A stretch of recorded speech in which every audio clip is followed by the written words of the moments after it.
Yeah, they'll all take it. The locusts will get it. Exactly.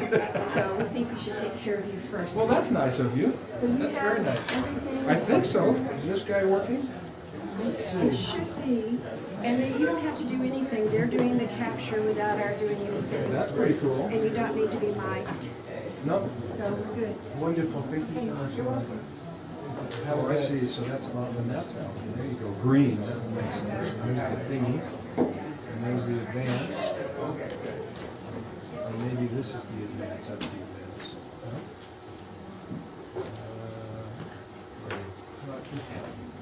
There we go. Oh, I see. It's just lost its From you. marker. Hey, you made it, or you? I did. That looks good. That doesn't look like a beer to me. It would be a better world if it were, but, So you're going to do a quick intro. Yes, We'll just yeah, have to anything in make particular? Sobriety. Anything in particular you want me to mention or not mention? No, whatever. Short, sweet. We'll just wait till this line gets Let people get some food. How you doing? How's your research coming? It's good. So I'll send you a note today, see if you might have some time next week. And also, I've got a Thursday if you're available and you want to come in. You tell me. But I'm, basically, I've got a really nice story about what's happening in rural electricity cooperatives here. A bunch of them here in Colorado and New Mexico are challenging Tri-State, which is the generation transmission cooperative law, self-determination, because they want to put more renewables on the grid. But I've got some questions about how deep to kind of try to frame this theoretically in terms of it's not one specific thing. Literature about energy governance, right? And so, so if you have the interest in Yeah. Let's throw that on a pile and see what we can come up with, or some other things as well. Yeah. I was going to chat with you about, I attended that hearing before the Atomic Safety and Licensing about the, I'm blanking on the name, Voltec, what's the name of the big dump there? Voltec, interim high-level waste storage facility. We can chat about it because there's some really interesting legal questions. I'll give you my understanding, listening to the arguments, of what's going on. This is very likely could be a long-term storage facility for the nation. It's 5 times larger than Yucca Mountain, southeastern New Mexico, and the room is full of environmental justice people. No, some of our clients know, and we haven't been on that specifically. So that's not for now, but because this is going to be a long-term thing, but it's something we can chat about. The other thing I meant to send you, I came across there's some kind of a blue fundraiser via the Oro. So it sounds like it combines a couple of. Oh yeah? Yeah, a couple of your passions there. So if I can find it, I'll send it to you. Cool. So are you getting out for runs every day? I'm trying. It is. I went on Sunday. I am not ready for this. Oh yeah, it does. It really affects you in your first day. I went off like I usually do in about not even a quarter mile. I'm going. Okay, I'm going to take this a little slower. All right, why don't we Go get ahead. started? Thank you everyone for coming. We've got a great lunch and learn for you today. So we're very excited to welcome Professor Patrick Parenteau. He is a nationally leading environmental scholar visiting here at University of New Mexico this semester, teaching an endangered species class that some of you may be in or know about. He is both a scholar and practitioner in environmental and natural resources law. He teaches at Vermont Law School, which is the #1 ranked environmental law program in the country. Soon to be challenged by the University of New Mexico, no doubt. But he also founded there the Environmental and Natural Resources Law Clinic and now serves as a senior counsel for the law clinic. Something we're very excited about is he can give us some advice and suggestions and thoughts on our nascent natural resources environmental law clinic. And before he started teaching, he had a distinguished career in practice, serving with NGOs in the private sector and government service, and included Vice President for the Conservation Vice President for Conservation of the National Wildlife Federation, Regional Counsel to the New England Regional Office of the EPA, and Commissioner of the Vermont Department of Environmental Conservation. And he's come to us today after completing a Fulbright Scholar Program in Ireland for about 6 months, is that right? Where he researched the issues he'll be talking about with us today, a kind of comparative view of climate litigation in the U.S. and the European Union. And this couldn't be more timely given that just this past Friday, the U.S. government filed their opening brief in front of the Ninth Circuit, what was often referred to as the Kids Climate Case, Juliana versus the U.S. And so lastly, I want to thank Natural Resources Program and the Utton Center for organizing this, and particularly Laura Burns, Lauren Rust, and Stephanie Musabaka for the great spread that we have today. So without any further ado, thank you very much. And I've been told to keep Professor Parenteau on time, so I printed out the gaudiest, biggest font I could. So Thank you, Gabe. I appreciate it, and thank you all. Thank you. Look, I know you would have come even without lunch, but I do really appreciate the fact that you're here and giving me this opportunity to talk to you a little bit.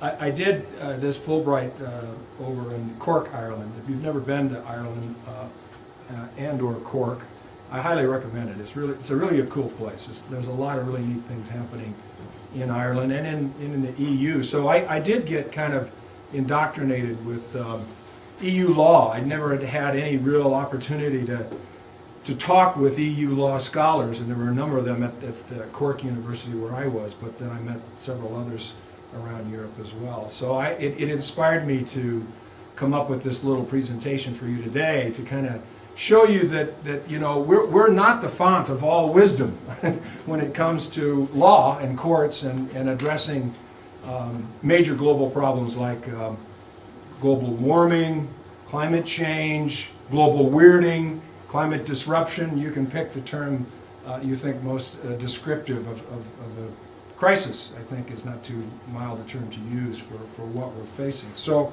let's go through these slides as quickly as I can, and I will rely on Gabe to keep me on a short leash. I have a tendency to go on at length. I'll give you some time to ask questions if you'd like at the end. I know we got to be out of here by 1, so time is of the essence. I'll start with a disclaimer, okay? The courts are not going to save the planet, and they're not going to save humanity on the planet. And the courts are not the best place to make social policy and energy policy, economic policy. But as I'll try to demonstrate through these slides in this presentation, I do think the courts have a critical role to play at this point in human history on the planet, really. And so let's go through and see what's going on. To give you kind of a context for the two primary theories of law that I see being used to address climate disruption, the term I prefer. This is a map showing where climate litigation is currently underway throughout the world, and you can see, you know, that not surprisingly, we are the most litigious nation on earth, and these numbers, 654 lawsuits involving climate in one way or another. That number is closer to 700 now. There's a litigation chart maintained by the Sabin Center at Columbia University, Michael Gerard's group, that tracks literally every single lawsuit that has anything to do with climate change all over the world. But you can see that we're way out in front. But you'll see some surprising places: Colombia, Pakistan, Nigeria. So, you know, these litigation and climate law is reaching into really every corner of the globe. Another kind of a contextual thing to think about here in the United States, what's happening with climate change. And roughly what you're seeing here is the blue colored parts of the pie are cases that are being brought to address climate change, either through regulation liability, land use, environmental assessment, all the kind of familiar tools that we have at our disposal in using litigation, using the courts to address it. And the orange then is the cases that in litigation that's pushing back against regulation of greenhouse gases or other forms of controls to deal with climate change. So that's just a snapshot of what's happening in the world of climate litigation. And now I want to zero in on what's happening in the European Union jurisdictions on climate, starting with the famous Urgenda case, Urgent Agenda, in the Netherlands. And I'm going to compare the Urgenda case and what happens in European judicial fora with the Juliana case that Gabe mentioned here in the United States, pending now before the Ninth Circuit, and kind of talk to you a little bit about how the courts in the EU jurisdictions are seeing their role in addressing these questions very differently than the courts in the United States. And then in the second half of this presentation, I'm going to shift to looking at common law approaches to dealing with climate change through tort liability. Yeah, tort liability. So this category of case is a blend of constitutional law, domestic statutory law, common law, because these are common law jurisdictions like the United States, international law, and a variety of sources. This is what happens, the thrill of victory, okay? These are the lawyers that have just won a really landmark decision in the Netherlands Court of Appeals, upholding the lower court in The Hague decision of a couple of years ago. And it really is groundbreaking because the Court of Appeals in the Netherlands ruled as follows, and I'll unpack this for you a little bit. I don't know how many of you are up on all of the numbers and lingo associated with climate change, but I'll break that down for you. But the important part here, the court is of the opinion the state fails to fulfill its duty of care. So this is a tort-based kind of decision, although it has multiple sources of law to support it. Fulfill its duty of care pursuant to Articles 2 and 8. This is the European Convention on Human Rights, the European Convention on Human Rights.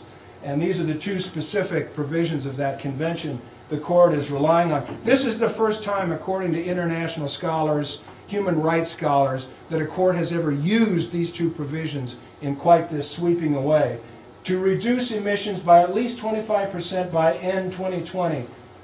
This is an amazing thing. Think about this for a minute. Here's a court in the Netherlands ordering the government of the Netherlands to reduce emissions by a specific amount.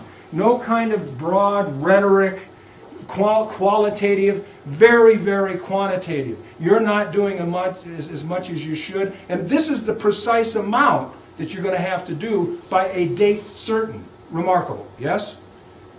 So a reduction of 25% should be considered a minimum in connection with recent insights about even more ambitious reduction in connection with the 1.5C target, I'll explain, have not even been taken into consideration. In forming this opinion, the court has taken into consideration, based on the current proposed policy, the Netherlands will have reduced 23% by 2020. Climate change is all about numbers. That is not far from 25%, but here's the court saying, I'm not going to take the facial sort of explanation here. I'm going to go underneath that and say, there's a margin of error of 19 to 27%, so therefore means there's a real chance the reduction will be even substantially lower than 25%. Such a margin of uncertainty is unacceptable. Unacceptable to the court. Now these numbers.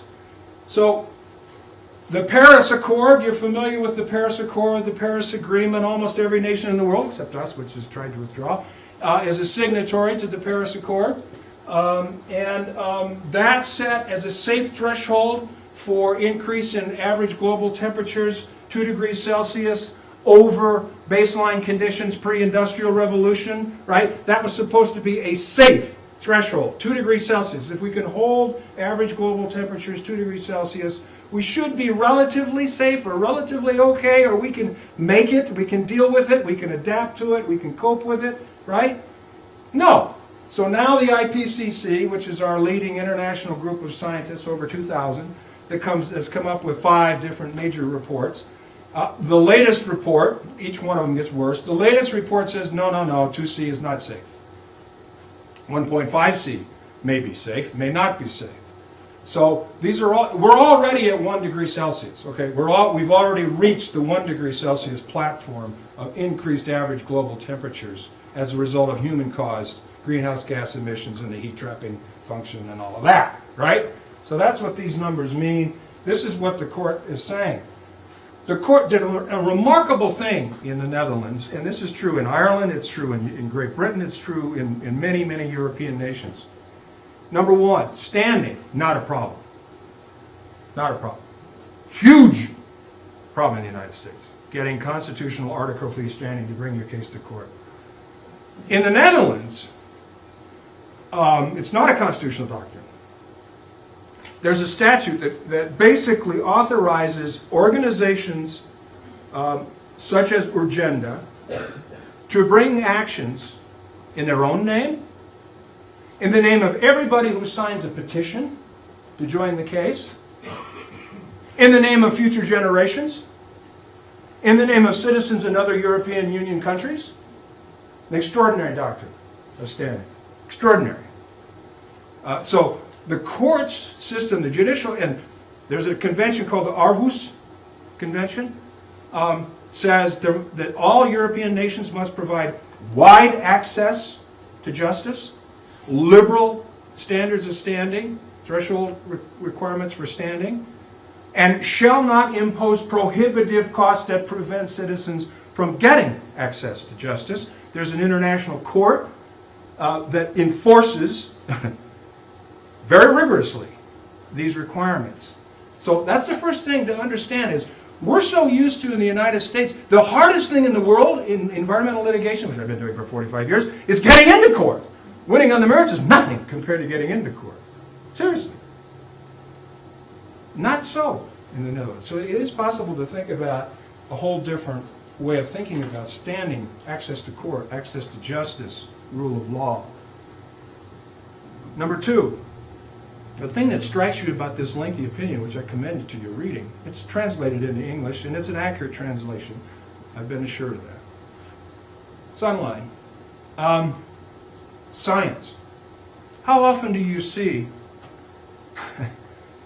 our courts, and particularly our Supreme Court, and in particular certain justices of the Supreme Court, digging into the science, trying to understand the science of how the global climate systems work and what the fate and transport and effect of various emissions of various greenhouse gases, of which there are 6 identified and regulated, operate on glaciers and oceans and reefs and ice sheets and warming temperatures and droughts and fires.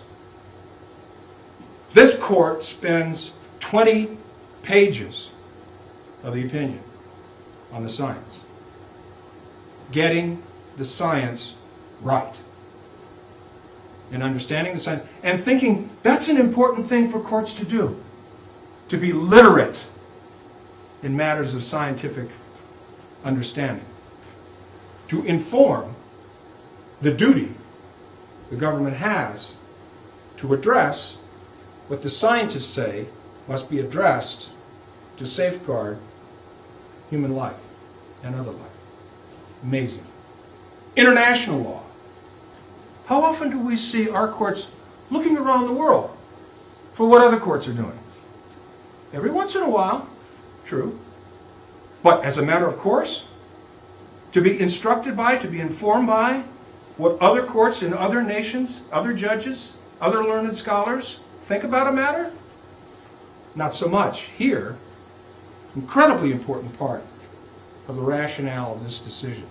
I could go on, but I think I better stop there. I'll leave the rest of it for you to examine and explore.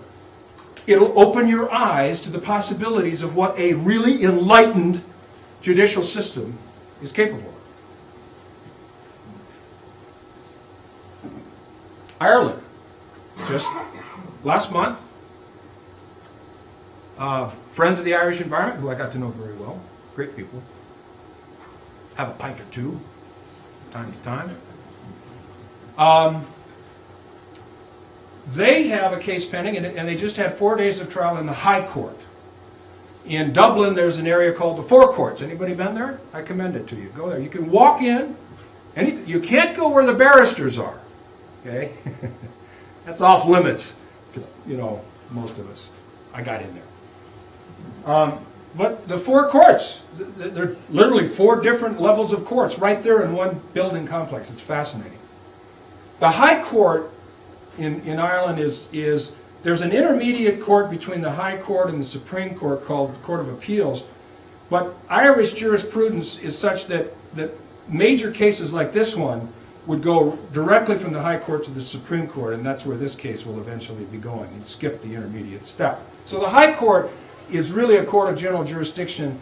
They have the mandate, the remit, is the word in Irish law for that, for judicial review of government action. So this case is sort of modeled on Urgenda. It was inspired by the Urgenda case. And it is seeking to invalidate Ireland's climate mitigation plan, which is built on its 2015 climate action law. Their parliament is called the Dáil, and their prime minister, or what we would call president, is called the Taoiseach, and the legislature is called the Oireachtas. So you got to learn all this stuff when you're in Ireland. This case is in part based on the fact that Ireland is way off target in meeting their commitments for reductions under the Paris Agreement and the Kyoto Protocol and a variety of international agreements dealing with climate change, climate disruption, and emissions reduction. So the short of it is Ireland is way behind. In fact, their emissions are increasing, not decreasing. Agriculture is their biggest source, single source. Transportation would be second. Energy is not their biggest source at all of greenhouse gas emissions. Their footprint is largely agriculture, and that's a tough one, a really tough one to deal with, much beyond what we can talk about today. But the point is that they're not meeting the targets they've already agreed to. Friends of the Irish Environment won an important victory in this case earlier, also in the High Court. This is called the Dublin Airport case. They were going to put a new runway into the Dublin Airport. It's another fascinating example of the difference in philosophy of jurisprudence in Ireland and the U.S. This is a single judge, Barrett, of the High Court, one judge, not a panel like we would normally have. And he actually ruled against Friends of the Irish Environment on all of their substantive claims. They had to do with land use approvals and uniquely Irish law kinds of issues. And so normally in the United States, if you haven't prevailed on any of your claims substantively on the merits, end of story, right? Case dismissed, right? No. The judge says, because I know these issues are going to come up again and again and again, and because Friends of the Irish Environment have raised a question about whether or not there is a constitutional right involved here, I'm going to go ahead and take a look at that, and I'm going to go ahead and issue what in effect is a declaratory judgment. Something we would never do, right? So Judge Barrett found in, what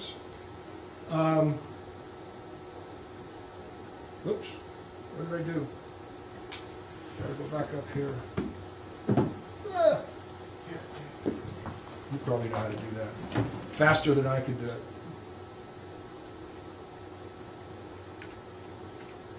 Yeah, you can hold it right there. Oh, could you go back one? Because if I try it, I'll screw it up again. I'll leave my hand off of this. So, in the Irish Constitution, Judge Barrett found an unenumerated right as follows. A right to an environment that's consistent with human dignity and well-being of citizens at large is an essential condition for the fulfillment of human rights. It is an indispensable existential right that's enjoyed universally, yet which is vested personally as a right that presents and can be seen always to have presented and to enjoy protection under Article 40.3.1 of the 1929 Irish Constitution. The big debate in Ireland is this obiter, which we call dicta, or holding, or ruling, or what is it? In the climate case that's now pending, that there's just been 4 days of hearing before the High Court, the question of what's the effect of Judge Barrett's determination and decision in this case will be at issue. My friends and colleagues and scholars in Ireland tell me it's likely the High Court is going to regard this as what we would call dicta, dictum, obiter, but they also say, knowing the Irish Supreme Court and the current makeup of the Irish Supreme Court, this kind of right is very likely to be recognized by the Irish Supreme Court. I'll leave it this way. This is an important case to keep an eye on. This is definitely, the High Court here, the handicapping basically says the High Court will probably not be brave enough to extend this decision, in this case, to require the government of Ireland to do what the Netherlands Court of Appeals did to the government of Netherlands in the Urgenda case. The High Court here may not be quite willing to take that big step, but the betting in Ireland is that the Irish Supreme Court is perfectly ready, willing, and able to do that in Ireland. These kinds of cases are going on in other countries. We don't have time to do them all. These are two, I think, outstanding, current, watchable cases, but there's many, many other cases going on in Europe and around the world where this kind of forward-looking, I don't know what you want to call it, aggressive law making by the courts is happening. This came into play, I'll just mention this quickly. The rapporteur for the UN, who's David Boyd, UBC, he's at the University of British Columbia, very, very well-regarded, highly regarded international scholar of human rights, wrote an incredible report in which he concluded this, that the government of Ireland has a duty under international law, human rights law, to do more than it's doing on climate change. Friends of the Irish Environment tried to get this report admitted, basically, as evidence in the case, and the High Court said, well, I'm not going to take it as evidence. We'll take it for what it's worth, to the extent that Boyd's analysis is persuasive on some of these points, we'll consider it, but it's not going to be determinative or conclusive in any way. How about Juliana? The kids' lawsuit, as Gabe mentioned. Our Children's Trust is handling this on behalf of the 21 youth plaintiffs. It's a long story. I'll see if I can shorten it up. They're seeking, what I always like to say, they're seeking unprecedented relief for an unprecedented threat, okay? They actually want the government to protect their future. It's an amazing thing. The notion here is that these youth plaintiffs have no control over what's going to happen to them. None. They're not in positions to be able to effect in any way, meaningfully, the politics of America that's going to determine what their world is going to look like. Because the thing about climate change, which I'm sure the people in this room know or should know, is it's irreversible. Okay, so the changes that we're seeing are baked into the system. They're not going to reverse. It's all about cumulative loading of carbon in the atmosphere. That's the only number that matters. That's the only number that matters. You'll see all kinds of numbers. The only number that matters is tons of carbon in the atmosphere, which will be there for centuries, which is irreversible. So the changes and the weird things we're seeing, that's already baked into the system. More to come. Stay tuned. Lots more to come. Okay? So that's their point, is the decisions you're making today are determining our fate for the rest of our lives, and the fate of our children and grandchildren, on and on and on. So you need to do something now. And that something needs to be science-based. It needs to be based on real hard numbers, quantitative numbers. How much loading of the atmosphere can we afford before we pass some even more irreversible, what are called tipping points? Already we've identified the West Antarctic ice sheet as in irreversible melting and disintegration. It's not just a question of an ice cube sitting on a stove. It's disintegrating. It's breaking apart. So is Greenland. Okay? So these are the kinds of things that the youth plaintiffs are trying to present to the court and say, now is the time for action. There will be no second chance, no do-over. That's the idea of the lawsuit. We want a science-based plan to reduce the carbon emissions to the point where the scientists say will be required to avoid calamity. There's a lot of talk about standing in this case, and there's a lot of buzz in the media about this. I got to clarify a few things about what I'm seeing, because it's just way off base. You know the whole doctrine of standing is you can't bring generalized grievances to the court. You have to have particularized injury, right? Trust me. These kids have particularized injuries.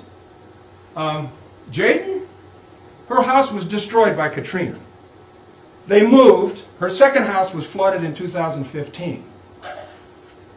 Nathan, he comes from a barrier island off the Arctic Ocean.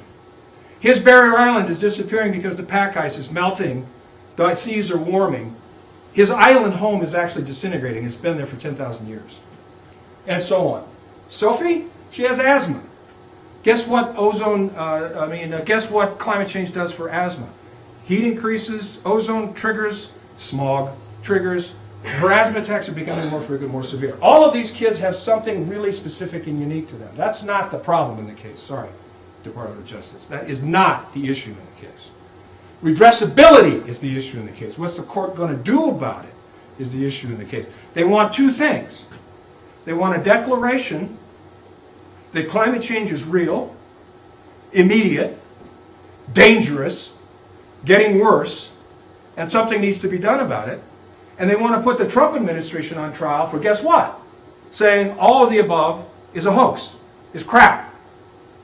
On the record, I'm saying. I'm not making this up. On the record, all the major cabinet-level officials of the Trump administration have denied the role of CO2 in driving temperatures, driving climate change, denied the results of their own national climate assessment just released in December, that these effects are bad, getting worse, irreversible, all of that. So they want a declaration that the government's official position is wrong.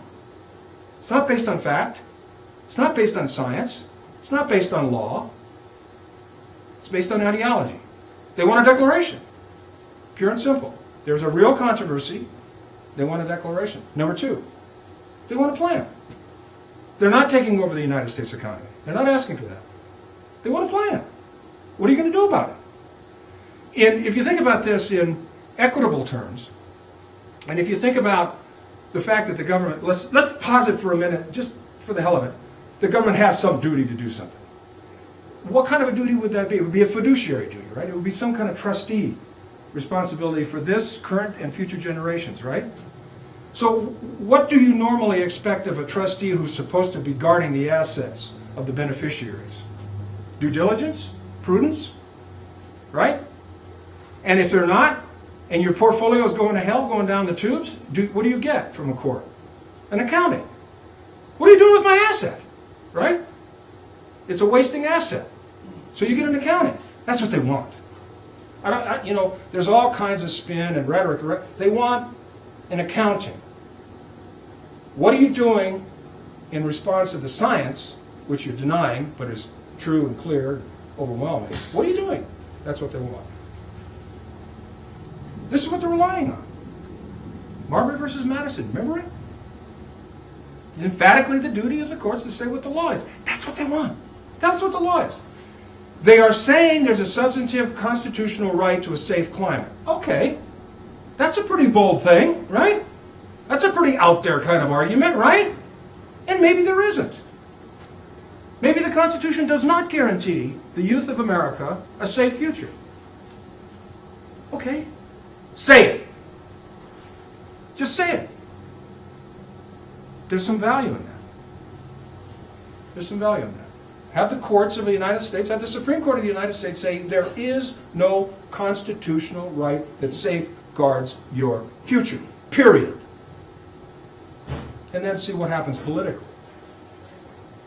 This is what Judge Aiken in Oregon said. Courageous judge, renegade judge, radical judge, activist judge. The right to a climate system capable of sustaining human life is a fundamental right protected by substantive due process. Here she's a little editorializing. I probably, if I was her clerk, would have said, might want to strike that. Federal courts too often have been cautious and overly deferential in the arena of environmental law, and the world has suffered because of it. True, but why say it? Exercising my reasoned judgment, I have no doubt that the right to a climate system capable of sustaining human life is fundamental to a free and ordered society. You might think about the adverse of that. What if she said is, I don't think a climate system capable of sustaining life is necessary? Those are the issues. You can ask me some questions. The court, a lot of people throw around the term political question. The fact that it's political doesn't make it a political question. I hope you know that. Everything's political. We'd be out of business if that was a doctrine that prevented litigation because there were politics involved. No. The court has only applied the political question doctrine 3 times. And each time it's because they found in an existing statute a preclusion on judicial review, not because it was, oh God, it's political. So, I don't put much credence in that. Is there a constitutional right to a safe environment? Safe climate? No question. That's, unprecedented. Let's think about how many times we've encountered unprecedented. I'll come back to public trust. This slide, I'll do this quickly. Of course, this is the famous Matz versus EPA case. This is my friend Jim Mielke who argued it. I was there. I didn't get to argue it. But he did a good job. He won it. Can't do better than that. 5-4, but it's a win.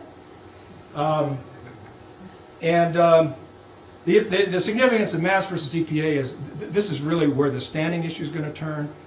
The Supreme Court here basically said states have special status, but if you read Justice Stevens' opinion really carefully, he went beyond that. A lot of people say, stop there, just this case only applies to states. No, wrong. Stevens went beyond that and said there is a basis for bringing climate change cases where you can prove actual injury, particularized, traceable to the actions of the defendant and redressable by the court, all of that packed together. So how you interpret Matz versus EPA is going to have a huge bearing on whether the children in Juliana survive the review that's taking place right now in terms of whether they have standing to even bring the case.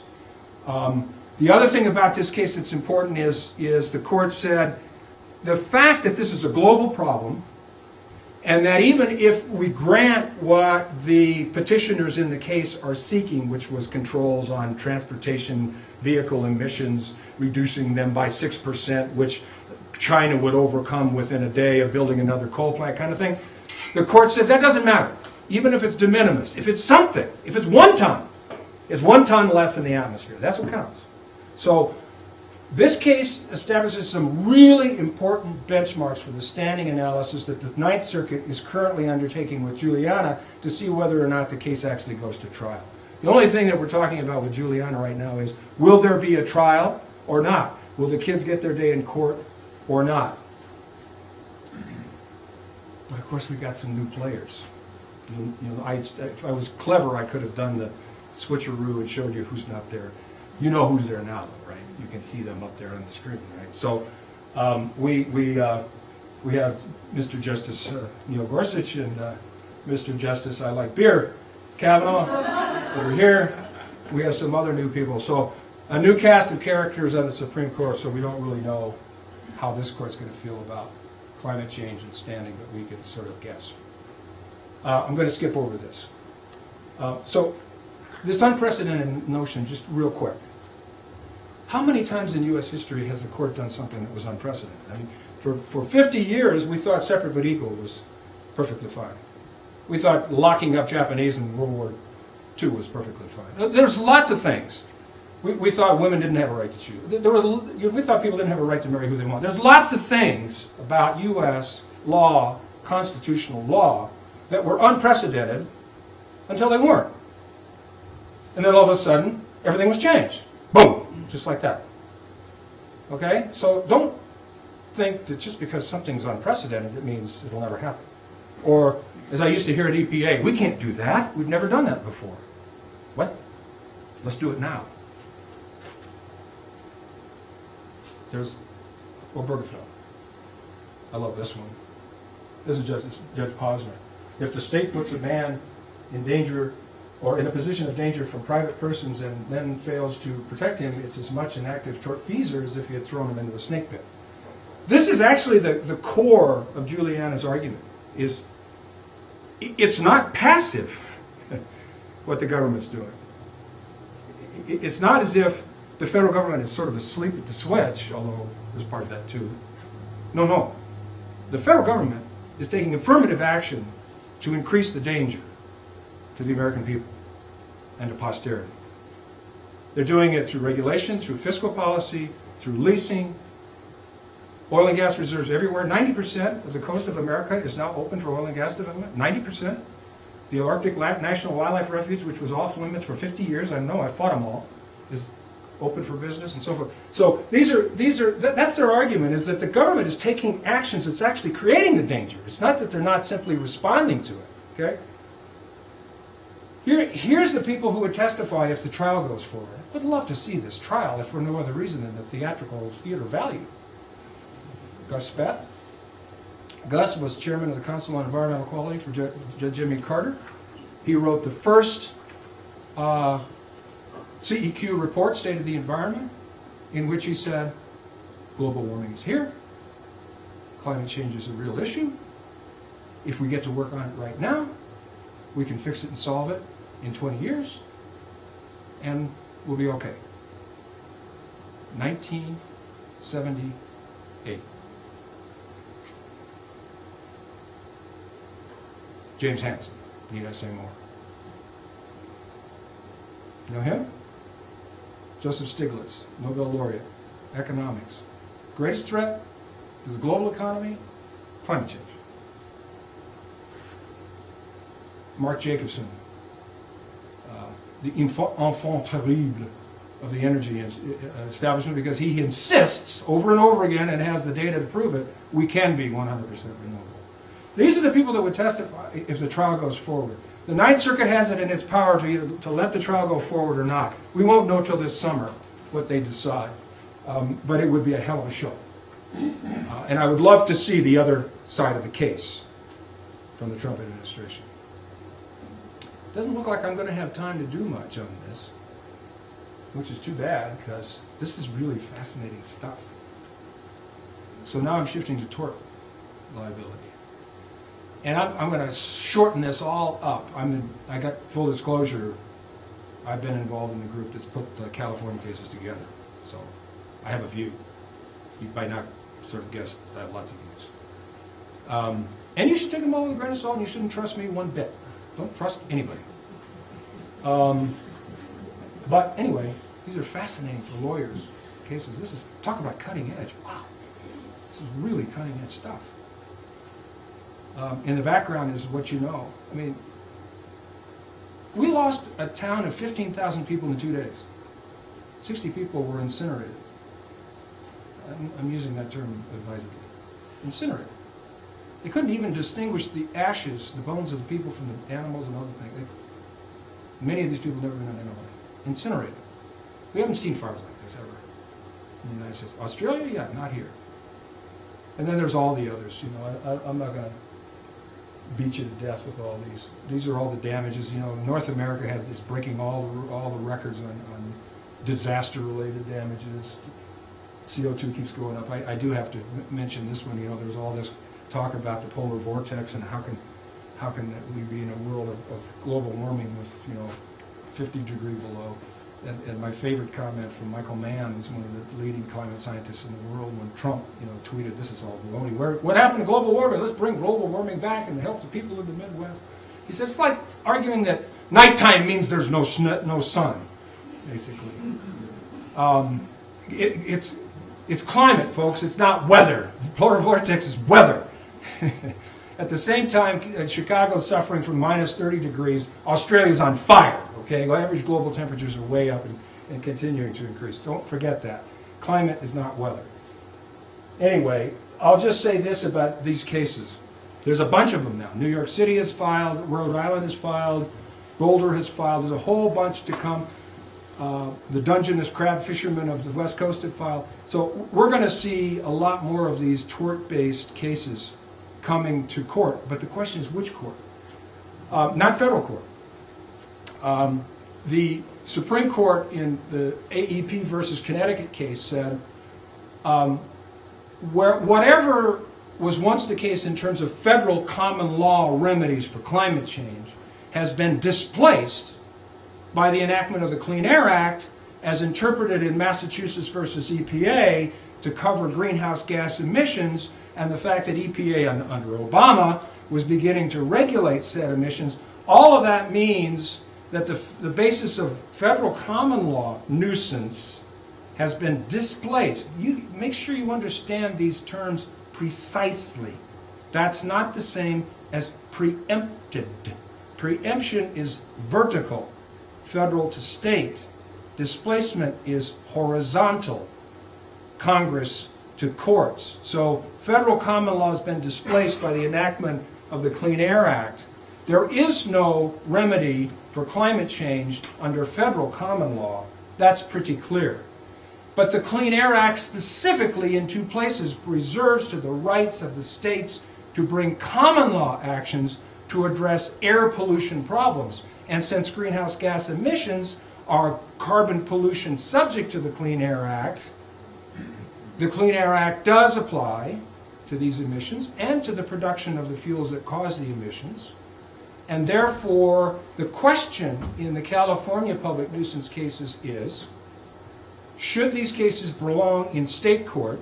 In the San Mateo case, which I think is the leading case to watch, the federal district court, after the oil companies tried to remove the state cause of action to federal court under the removal jurisdiction, if you remember your civil procedure, as you should, it's on the bar. Judge Chabria said, no, they don't belong in federal court, they belong in state court. You can go see your jury in San Mateo County, Exxon, and see how you do there. So that's on appeal to the Ninth Circuit. The Ninth Circuit is the center of a lot of this stuff. So the Ninth Circuit is also going to have to grapple with the question, does California public nuisance law control on the question of whether the municipalities, the cities and counties of California is sort of ground zero for climate change. These cases are primarily about sea level rise. They're primarily about things like, oh, I don't know, have any of you flown into San Francisco? Do you know where the airport is? Well, go online and look at where that airport is going to be in 2050, because it ain't going to be where it is. So the question becomes, who's going to move it? And who's going to pay for it? Okay? That's what these cases are about. They're compensation. They're not about regulation. They're not about changing the energy mix of the United States of America. They're simply about this. Climate change is happening. Sea level rise is happening. Our coastal communities are being inundated. Our water supplies are being invaded by saline, saltwater intrusion. Our coastline is eroding, etc., etc., etc. We have to deal with it. We know that. We're going to tax our taxpayers to pay for part of it. We think some of the people that realize trillions of dollars of profits off of these products and who knew about these dangers and who deliberately deceived people about these dangers should pay. So the questions here, real quickly, right here. These are the questions that would be answered. These would be the jury instructions in California State Court on public nuisance cases suing the oil companies for these kinds of climate-related damages. Did the defendant know of the danger presented by the product it promoted? The rest of these slides, which I'll leave for you to look at in your leisure, go through all of the internal documents that have been disclosed and revealed from Exxon, from Shell, from the American Petroleum Institute, right on down the line, all of the majors, what are called the carbon majors, all of their internal documents make it very clear these companies have known since the 70s about climate change, have known that their products were causing climate change, have known that the window was closing on what to do about climate change, And their public statements have been the exact opposite. It's still uncertain. We really don't know. It's very complicated. Everybody needs oil. We have to keep producing.